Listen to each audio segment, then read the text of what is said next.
ফিরে আইছি। উকিলরা বলে বেশি মিথ্যা কথা কয়ে টাকা কামাই করে, এর লিগে যাই নাই ও কামে। আর 3 নাম্বার হচ্ছে ইঞ্জিনিয়ারিং করি নাই। 3 পড়া ব্যতীত বাংলাদেশের যত সাইড আছে আল্লাহ তাআলা সব সাইডে পড়াশোনা করার তৌফিক দিছে আমারে। তো ডক্টরেট কমপ্লিট না করলেও আমি আপনাদের দিকে তাকায়া রোগ ধরলাম কেমনে, এই রোগ আমি ধরি নাই। 1500 বছর আগে এই রোগ নিয়ে আল্লাহ এই আয়াতে আলোচনা করছে। এই রোগ আল্লাহ ধরে দিছেন। তবে এই রোগের নাম বললে আপনারা বুঝবেন, আমার ভিতরে এই রোগটা আছে।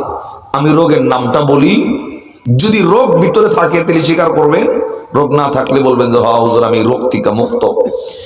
আল্লাহ সূরা ফুরকান কোরআনের 19 পারা 5 পৃষ্ঠা 2 নম্বর লাইনে 70 নম্বর আয়াতে যে রোগ নিয়ে আল্লাহ কথা বলছেন, এই রোগের নাম নিজের নফসের উপর জুলুম। এই রোগের নাম শয়তানের ধোকায় পড়া। জিন্দিগিতে একটাও হইলে গুনাহ করছে যারা, আল্লাহ ডাকদা কয় এই আয়াতের রোগী হইল তারা। এখন আমি যদি আপনাকে জিজ্ঞাসা করি, বলেন আপনার আমার পিছনের জিন্দিগিতে একটাও হইলেও গুনাহ আছে না নাই? যারা কথা কন না আল্লাহর ওলি হাত তোলেন যে হুজুর গুনাহ নাই আমার। আসেনি আল্লাহর ওলি কেউ? গুনার সকলের আসেনি, তবে উদ্দেশ্য কম আর বেশি। কেউ কম কেউ বেশি, কিন্তু গুনাহ আছে সবারই।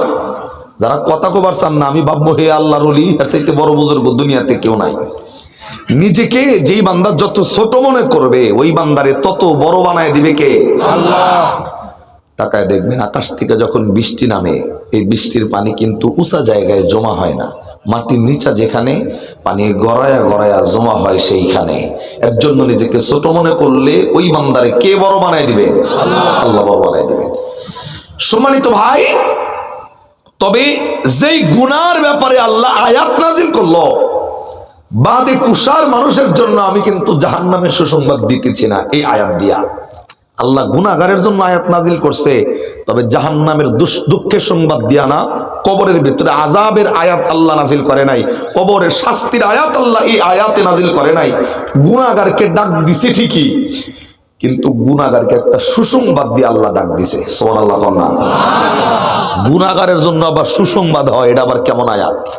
গুনাহগারের জন্য তো শাস্তির আয়াত নাজিল হয়, গুনাহগারের জন্য জাহান্নামের আয়াত নাজিল হয়, গুনাহগারের জন্য কবরে সাপ বিচ্ছায় কামড়াবে এই আয়াত নাজিল হয়। কিন্তু আমি যে আয়াত পড়ছি এই আয়াত গুনাহগারের জন্য সুসংবাদের আয়াত। গুনাহগার যদি হয়ে থাকেন সুবহানাল্লাহ, আবার কোন গুনাহগারের জন্য সুসংবাদের আয়াত নাজিল হয়েছে। আল্লাহ এই আয়াতে ডাক দেয় বাদে কুশার মানুষ, কোন বান্দা যদি গুনাহ করে করে আসমান বরাবর গুনাহ করো, আল্লাহ ডাক দেয় বান্দা আসমান বরাবর গুনাহ নিয়ে মাপ চাইবা, আমি আল্লাহ তোর আসমান বরাবর গুনাহ মাফ করে দিব। শুধু তাই নয়, যেই বান্দা যেই পরিমাণ গুনাহ নিয়ে মাপ চাইবা, আমি আল্লাহ গুনাহ মাফ কইরা ওই বান্দার আমলনামায় সেই পরিমাণ নেকি আমলনামায় উঠাই দিব। খালি গুনাহ মাফ করবো ব্যাপারটা এমন নয়। আল্লাহ ডাক গুনাহ যেই পরিমাণ আমলনামায় থাকবে, মাপ চাইলে ওই পরিমাণ নেকি আমলনামায় উঠাবো। কথা কার? আল্লাহ। এই যে আমার পাশে সভাপতি সব বইরিছে, আমি এই বান্দারে দেই উদাহরণ দিই, যেহেতু সভাপতি মাহফিলের একটা অংশ, আমি হুজুরের কাছে আগে মাফ চাই। উদাহরণ মনে করেন আমার এই হুজুর তার জিন্দিগিতে 1000 গুনাহ করছে। জোরে বলেন কয় হাজার? এটা সিরিয়াস না, নন সিরিয়াস, এমনি এমনি খালি ধরবেন। 1000 গুনাহ করছে। এই সূরা ফুরকান 19 পারা 5 পৃষ্ঠা 2 নম্বর লাইনে 70 নম্বর আয়াতে সভাপতি হুজুরে আল্লাহ ডাক দেয়, এই দেলবার হোসেন সরকার, তুমি যে 1000 গুনাহ করছো, এই 1000 গুনাহ নিয়ে আমি আল্লাহর কাছে মাপ চাও।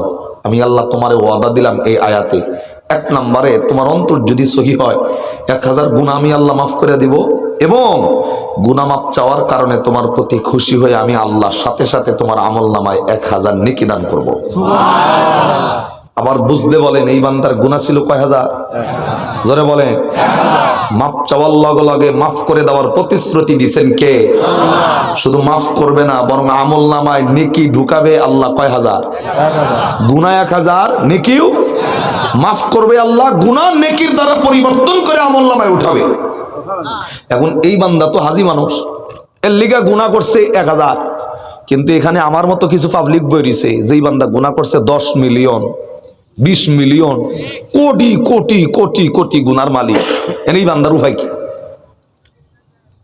আমার মতো গুনাহগার যারা 50 কোটি গুনাহ করছে এগো গুনার উপায় কি? আল্লাহ ডাক ডাকায় বাদে কসুয়ার মানুষ, টেনশন করিস না বেড়া। আয়াতটা আজকে এমন আয়াত আল্লাহ দিছে, ডাক ডাকায় এই মাহফিলে কোনো বান্দা যদি 50 কোটি গুনাহ নিয়ে আল্লাহর কাছে মাপ চায়, এই আয়াতের বর্ণনা আল্লাহ 50 কোটি গুনাহ মাফ করব, সাথে সাথে ওই বান্দার আমলনামায় আল্লাহ 50 কোটি নেকি দান করবে। এক কথায় এই আয়াতের ব্যাখ্যা হলো গুনাহগার যত বড়, পুরস্কারটাও আল্লাহর জন্য, আল্লাহর পক্ষ থেকে তার জন্য তত বড়। গুনাহগার যত বড়, পুরস্কারটাও তত। আবার বলেন, গুনাহগার যত বড়, পুরস্কারটাও তত। এই বান্দার গুনাহ 1000 ছিল, আল্লাহ 1000 মাফ করছে। কিন্তু আমার গুনাহ যদি 50 কোটি হয়, আল্লাহ ডাক দকা দলেশ্বরে তুই মাপটা চাওয়ার মতো যদি হয়, আমি আল্লাহ তোর 50 কোটি গুনাহ মাফ কইরা তোর আমলনামায় 50 কোটি নেকি দান করে দেব। সুবহানাল্লাহ। এখন হয়তো অনেক মানুষ মনে মনে চিন্তা করতেছে, তাহলে গুনাহ কম করে ভুল করলাম কিনা। কথা তো সত্য, ওইটাই আয়াত, তো ওইটাই আইতাছে ঘুরা ঘুরা, যে যার গুনাহ যত বেশি তার নেকিও তত। আমি কিন্তু আয়াত নাম্বার, লাইন নাম্বার, পৃষ্ঠা নাম্বার, সূরা নাম্বার সব কইছি। সূরার নাম সূরা ফুরকান, মনে রাখেন। সূরার নাম কি? ফুরকান। জোরে কোন কি? কোরআনের 19 পারা 5 পৃষ্ঠা 2 নাম্বার লাইন, আয়াত নাম্বার 70। এই এক আয়াতের বর্ণনা আসছে আলোচনা। আমি বয়ানটা স্টার্ট করব, তবে বান্দা মাপটা চাইবো কোন তরিকায়, কোন পদ্ধতিতে, আল্লাহ সেটা জানাইছেন কিতাবের ভাষায়। আমি আলোচনা স্টার্ট করছি। তার আগে আমি বলি, আল্লাহর নবী 1000 বছর আগে ডাক দেওয়া হয়, বাদে কুষার মানুষ, ততক্ষণ পর্যন্ত তোমাদের কোনো ইবাদত কবুল হইবে না যতক্ষণ পর্যন্ত ওই ইবাদতের মধ্যে নবীর সুন্নাহ না থাকবে।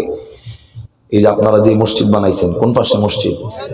এই পাশে, এই পাশে। আচ্ছা, এই মসজিদে যখন ঢোকেন, ডান পা দিয়া ঢুকতে হয়, একটা সুন্নত আসেনি? কথা জোরে কোন, জানা থাকলে উত্তর দিবেন। বের হওয়ার সময় কোন পা?